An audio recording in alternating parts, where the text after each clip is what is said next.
बाबा अबियो मिथिला नगरी सब मैथिल बजाबै छी। अबियो मिथिला नगरी सब मैथिल बजाबै छी। रखलौं सजा डगरी यो गीत मंगल गाबै छी। रखलौं सजा डगरी यो गीत मंगल गाबै छी। अबियो मिथिला नगरी सब मैथिल बजाबै छी। बाबा अबियो मिथिला नगरी सब मैथिल बजाबै छी। बाबा अबियो मिथिला नगरी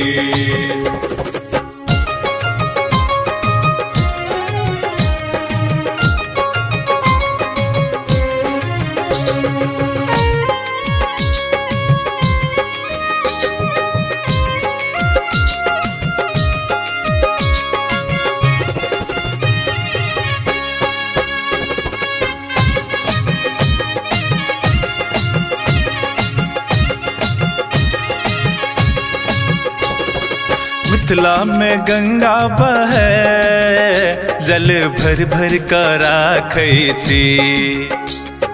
मिथिला में गंगा बहे जल भर भर कर राखै छी।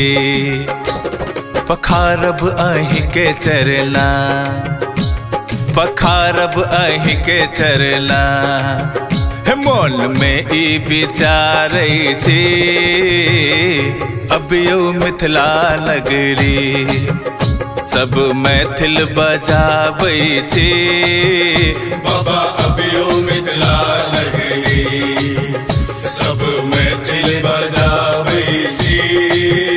बाबा अबियो मिथिला नगरी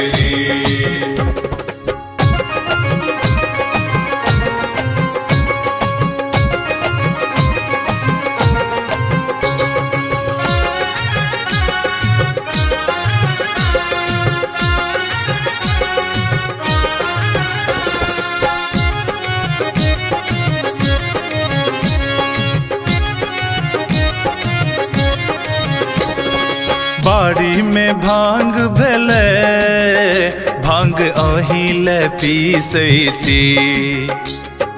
बाड़ी में भांग भेले भांग अहीं ले पीसै छी। खुआयब बैसा अंगना हे खुआयब बैसा अंगना मन में ई विचारै छी। अबियो मिथिला नगरी सब मैथिल बजाबै छी। बाबा अबियो मिथिला नगरी सब मैथिल बजाबै छी। बाबा अबियो मिथिला नगरी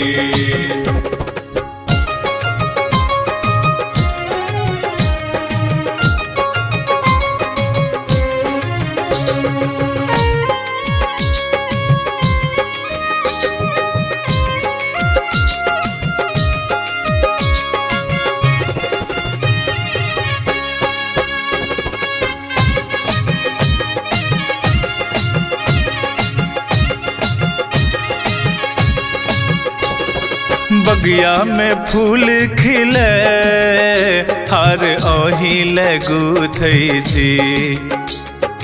बगिया में फूल खिले हार अहीं ले गुथै छी।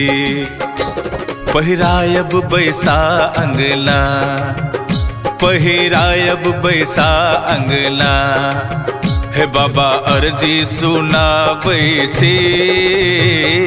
अबियो मिथिला नगरी सब मैथिल बजाबै छी।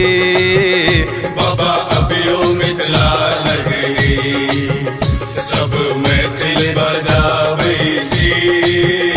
बाबा अबियो मिथिला नगरी recorded by MMP studio Madhubani.